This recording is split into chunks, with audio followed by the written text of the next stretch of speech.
जय हिंद साथियों, आप सभी का हमारे YouTube चैनल पीके मैथ मस्ती 247 में स्वागत है।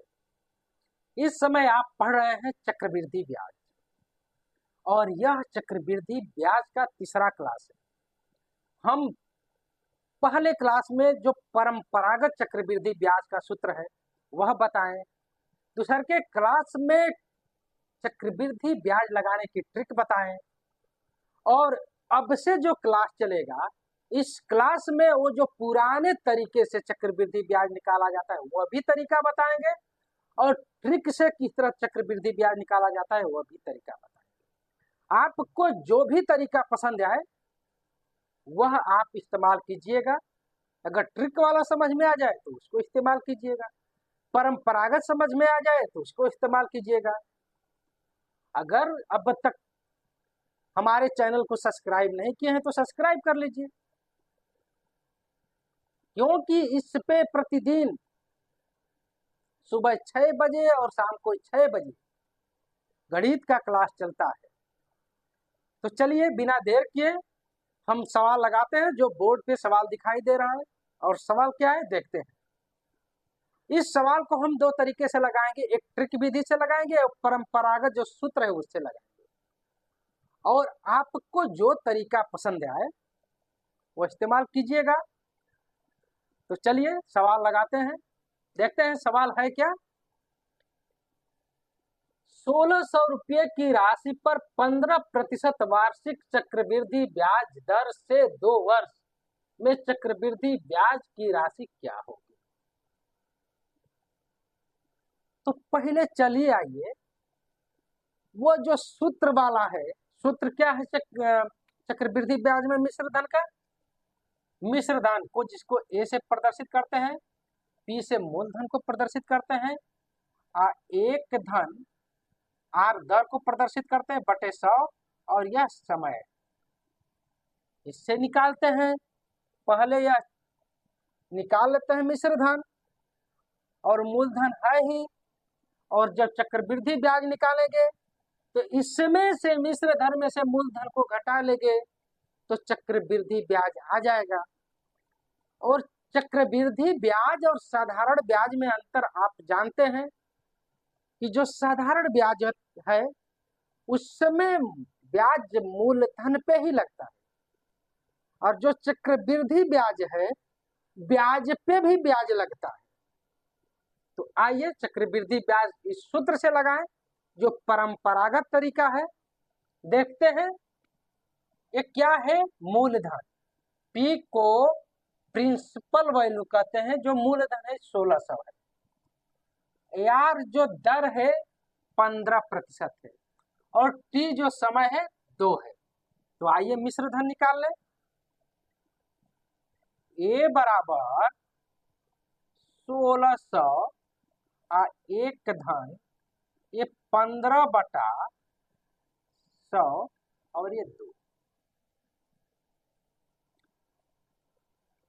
1600 और यह काटेंगे 5 से तो 3 हो जाएगा, यहाँ काटेंगे तो ये हो जाएगा 20। तो यह क्या हो जाएगा, एक धन 3/20 आप पे पावर 2। जब इसको लगाएंगे, इसको हल करेंगे तो आ जाएगा,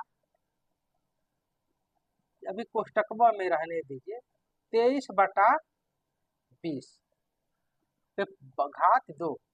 और इसको जब हल करेंगे तो 2 घात है, इसका मतलब 23/20 गुणे 23/20। यह 2 जीरो है, इससे कट जाएगा, 2 दूनी 4 और 4 चौको 16 4। अब 23 का गुणा कर लीजिए 23 में और फिर 4 का गुणा कर लीजिए। यही जटिलता होती है, ये गुणा जो आता है चक्रवृद्धि ब्याज में, यही जटिलता होती है जो परंपरागत सूत्र है। तो चलिए गुणा कर ले। 23 में 23 का गुणा करेंगे, 3 3 9, 3 दूनी 6, 2 तिहाई 6 और 2 दूनी 4, 9 6 6 12 को 2 हासिल लेके 529। फिर इसमें 4 से गुणा करना है, ये 4 है ना, ये जो 4 है तो 4 9 36, 4 दूनी 8, 3, 11 को 1, 4 5 20 और 1 21। आपका आ गया 2116 रुपया। ये मिश्र धन हो गया, ठीक है ना। ये मिश्र धन हो गया 2116 रुपया। अब ब्याज निकालना है तो ब्याज बराबर होता क्या है? चक्रवृद्धि ब्याज का मतलब कंपाउंड इंटरेस्ट, जिसको CI से प्रदर्शित करते हैं। CI बराबर मिश्र धन माइनस मूलधन। मिश्र धन जो हम निकालने हैं, P का मतलब ये मूलधन जिसपे ब्याज लगा है, तो हो क्या जाएगा? ये 2116 में से हम निकाल देंगे 1600, तो आएगा क्या? ये 6 और फिर यह 1 और यह 11 में से 6 जा 5, 516 रुपया। हमारा चक्रवृद्धि ब्याज 516 रुपया आया। यह है परंपरागत तरीका। अब देखिए ट्रिकी तरीका क्या है। यह ट्रिकी तरीका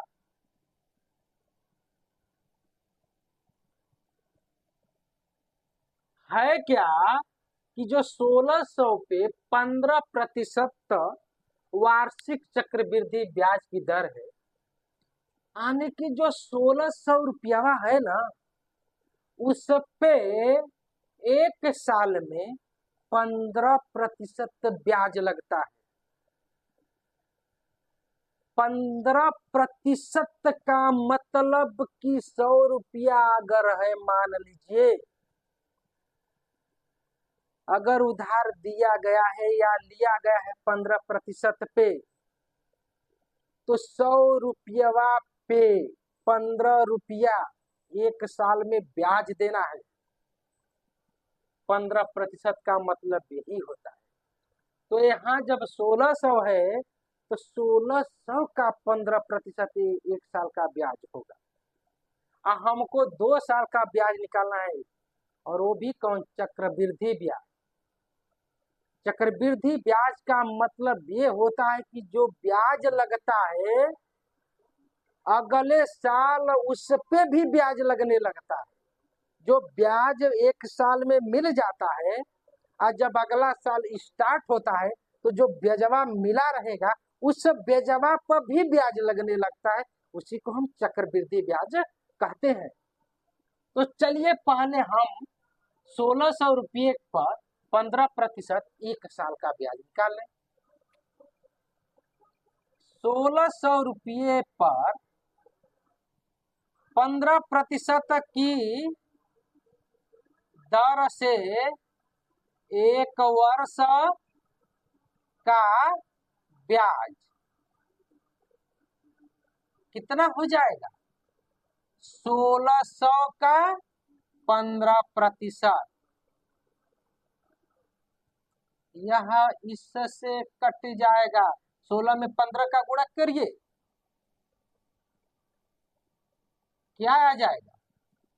5 6 का 30 और 5 का 5 3 8 और ये 6 0 8 6 4 240 रुपया।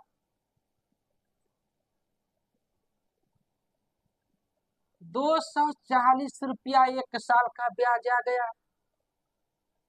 हमको 2 साल का चक्रवृद्धि ब्याज निकालना है। तो जो 2 साल का चक्रवृद्धि ब्याज निकालना है, तो जो एक साल का 240 रुपया ब्याजवा आया है, तो चक्रवृद्धि ब्याज का मतलब यही होता है ना कि ब्याज पे भी ब्याज। तो अगले साल के लिए 240 पे भी ब्याज लगेगा। किस दर से? 15% दर से। तो इसको इधर लाइए और अगले साल के लिए इस पे कितना ब्याज निकल रहा है, कितना ब्याज लग रहा है, वो भी निकाल लीजिए।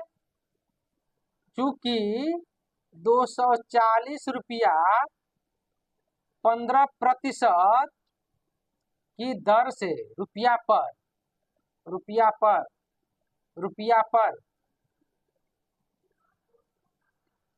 15% की, यही सब है, लिख लो, दर से 1 साल का ब्याज निकालते हैं। 240 और गुणे 15%। अब देखिए यहाँ इससे कट गया और 5 15, 5 दूनी 10 और इसको इससे काटेंगे तो 12 और 12 36 रुपया। यानी जो ब्याजवा लगा था पिछले साल 240 रुपया, अगले साल इस 240 पे भी 36 रुपया ब्याज मिल गया। अब करेंगे क्या, हम ट्रिक बताए थे दूसर के क्लास में, वो ट्रिक यह है 2 वर्ष के लिए 2 संबंधे 1 ट्रिक, 3 वर्ष के लिए 3 संबंधे 3 संबंधे 1 ट्रिक, 4 वर्ष के लिए 4 संबंधे 6 संबंधे 4 संबंधे 1 यानी अनुपात, 5 वर्ष के लिए 5 अनुपाते 10 अनुपाते 10 अनुपाते 5 अनुपाते 1। यह ट्रिक कैसे आया है, इसका इस्तेमाल कहाँ होगा, किस प्रकार से इस्तेमाल होगा, अगर आप नहीं जानते हैं तो हमारा जो दूसरका चक्रवृद्धि ब्याज का वीडियो है धाकड़ ट्रिक वाला, वो आप देखकर समझ जाइए। तो करेंगे क्या, ये 2 वर्ष के लिए है ना, तो हम यह 2 संबंधे 1 का ट्रिक लगाएंगे। 2 संबंधे 1 का मतलब कि 2 का पहले में गुणा कर देंगे और 1 का दूसर के स्टेप में गुणा करेंगे, तो क्या आ जाएगा, ये आ जाएगा 480 रुपया और इसका 36 में 1 का गुणा करेंगे तो ये 36 रुपया। अब इसको जोड़ देंगे, तो जोड़ेंगे क्या, तो आएगा 6 8 3 11 को 1 और 1। देखिए यह हमारा ब्याज हो गया 2 वर्ष का, यह 516 और यहाँ भी हमने परंपरागत सूत्र से 516 लाए हैं। तो यह जो ट्रिक है, अगर आप इस पे अभ्यास कर लिए तब तो बहुत अच्छा है, नहीं अभ्यास किए तो इनमें घूमते रह जाएंगे, उससे अच्छा आपको यही लगेगा। और जब अभ्यास कर ले समझ गए तो इससे अच्छा यह लगने लगेगा। तो गणित कहती है कि आप अभ्यास कीजिए, जितना हो सके उतना अभ्यास कीजिए, ठीक है ना।